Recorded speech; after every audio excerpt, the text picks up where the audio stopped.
Which AI tool should I use? Because there are so many AI tools coming into market on daily basis. If you have the same question, this video is only for you. Today, I'm going to talk about the buzzing world of AI and help you figure out which AI tool might be best for you. So, let's dive in. The AI landscape has been exploding with new developments. Just think about it, so many new large language models in just a few months. And with Google's latest announcement, it's getting even more exciting. Now, if you're exploring AI for fun, for work, for creativity, or for learning, I've got a straightforward piece of advice for you. Start with GPT-4. Why GPT-4, you ask? Despite all the advancements and investments in AI, no model has yet outshined GPT-4's capabilities. Sure, Google's new Gemini Ultra model claims to beat GPT-4, but it's not out for us to try yet. Here's something crucial though. Don't mix up GPT-4 with the free ChatGPT, which is based on GPT 3.5. A lot of AIs, including Google's Bard and Elon Musk's Grok, are catching up to that level.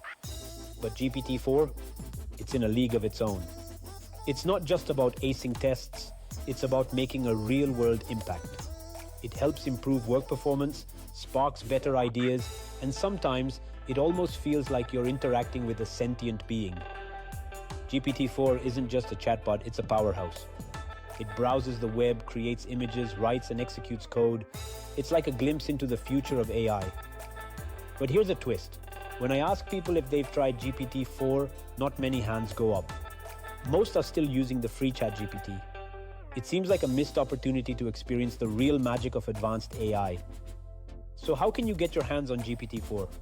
It's been a bit tricky, but right now your best bet is Microsoft Bing's chat mode. Just make sure to pick precise or creative mode to access GPT-4. Not a Bing fan? No worries. There are other options like Perplexity for search-optimized AI and Poe for access to different AIs, including GPT-4. And let's not forget the other players in the field, Anthropic's Claude 2.1, Inflection's Pi, and Google's Bard powered by Gemini Pro. Each has its unique strengths and is worth checking out. Remember, we're just scratching the surface here.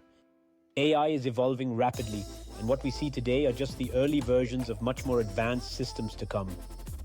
So that's our quick guide on navigating the AI landscape.